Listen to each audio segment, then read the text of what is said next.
नमस्कार, मैं हूं आचार्य कुलदीप पांडे। ऐसा कहते हैं, गुरु अगर महान तो चेला पहलवान।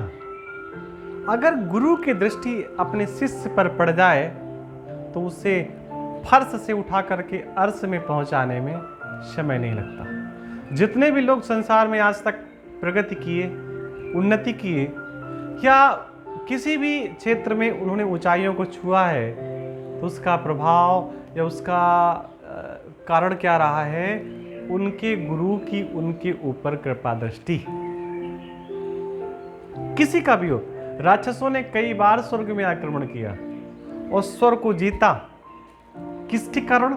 अपने गुरु की कृपा के कारण। और देवताओं को कई बार स्वर्ग छोड़ करके जाना पड़ा। क्यों? क्योंकि गुरु उनसे रुष्ट थे। तो भैया, गुरु अगर श्रेष्ठ है तो आपको श्रेष्ठ बना देगा।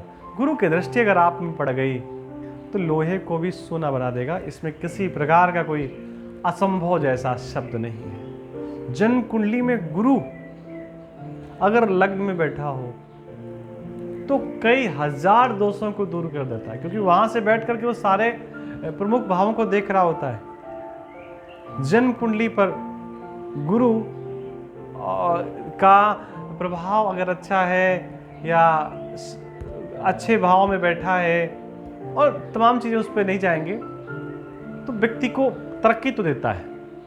अगर जन्म कुंडली में गुरु शनि के साथ किसी भी कॉम्बिनेशन में आ जाए तो व्यक्ति 18-20 साल से ही कमाना शुरू कर देता है और जीवन भर कमाता रहता है। लेकिन गुरु और शनि का अगर संयोग न बन पाए किसी भी दृष्टि से तो व्यक्ति को कार्य तो मिलता है, लेकिन रुक रुक के मिलता है, लगातार कार्य नहीं मिलता। तो आप थोड़ी चर्चा करते हैं कि गुरु के अनिष्ट अगर प्रभाव जीवन में आ रहे हैं तो हमें कैसे उन अनिष्ट प्रभावों से बचना है। तो सबसे पहला प्रभाव है ना बचने का, मंत्र जप।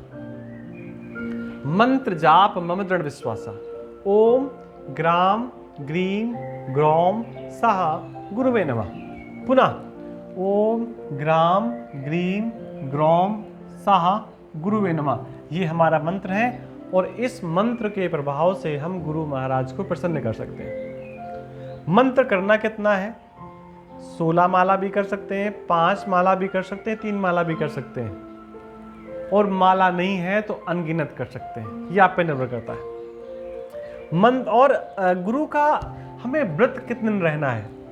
3 वर्ष का भी रह जा सकता है, 1 वर्ष का भी रह जा सकता है, और 16 दिन का भी व्रत आप रह सकते हैं अपनी व्यवस्थाओं के अनुसार। 16 दिन का मतलब 16 गुरुवार, ना कि 16 दिन लगातार। खाना क्या है? देखिए, गुरु का रंग पीला है और चने को फोड़ के निकालो तो पीला निकलता है। चने के बेसन से बने हुए लड्डू, कढ़ी, घी, चीनी, इन चीज़ों का उपयोग आप कर सकते हैं व्रत वाले दिन। चने से बनी वस्तुएं कोई भी आप खा सकते हैं। अच्छा, एक चीज़ और भी है कि अगर आप चने की पकौड़ियाँ खा रहे हैं तो प्रयास करें सरसों के तेल पे खाएं, लाही के तेल पे नहीं, और घी पे भी खा सकते हैं। तो इस प्रकार आप भोजन के रूप में चने से गुरु से संबंधित वस्तुओं का सेवन करने के बाद अपने शरीर को अंदर से ठीक भी कर सकते हैं। अच्छा, एक बात और भी है कि ये सब चीज़ें अंदर से प्रभाव देती हैं। बाहर से प्रभाव देने वाली सबसे खास चीज़ें हैं वो ये, उनमें से नाम आता है पीली सरसों का। देखिए, गुरु का रंग पीला और पीली सरसों की बात कही गई। जेठी मधु, सुगंध बाला, मालती पुष्प और जूही के पुष्प या पत्ते, अगर इनको जल में डालने के बाद कुछ देर जल में पड़े रहें और फिर स्नान किया जाए तो गुरु का जो अनिष्टकारी प्रभाव है वो मिलना बंद हो जाता है। तो ये बड़े चमत्कारी प्रभाव हैं। ये हम ऐसे ही अपने मन से कोई बात नहीं कर रहे। उन पुस्तकों पे लिखा है जो रजिस्टर्ड पुस्तकें होती हैं, हम नाम नहीं लेंगे किसी का क्योंकि पॉजिटिव नेगेटिव मतलब निकल करके आते हैं। उन पुस्तकों में है जो प्रमाणित पुस्तकें हैं और ऐसा गुरुओं ने भी कई बार निर्देशित किया है। तो इन चीज़ों का आप ऐसे अगर उपयोग करते हैं तो गुरु के जो अनिष्ट फल हैं वो तत्काल पॉजिटिव फल में मिलना प्रारंभ हो जाएंगे।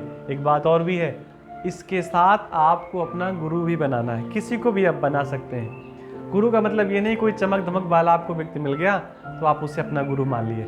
गुरु का मतलब जो विद्वान हो, श्रेष्ठ हो, माँ गुरु हो सकते हैं, पिता गुरु हो सकते हैं, और गुरु तो गुरु होते ही हैं। वो व्यक्ति जो अपने से बड़ा है, जो हमें कुछ सिखा सकता है अच्छा, उसे भी आप अपना गुरु मान सकते हैं। उसको निरंतर प्रणाम कर सकते हैं तो भी उसे प्रणाम करने से गुरु की पॉजिटिविटी हमें प्राप्त होगी। मिलते हैं किसी नई जानकारी के साथ। चैनल पर पहली बार आए हैं तो सब्सक्राइब करना न भूलें।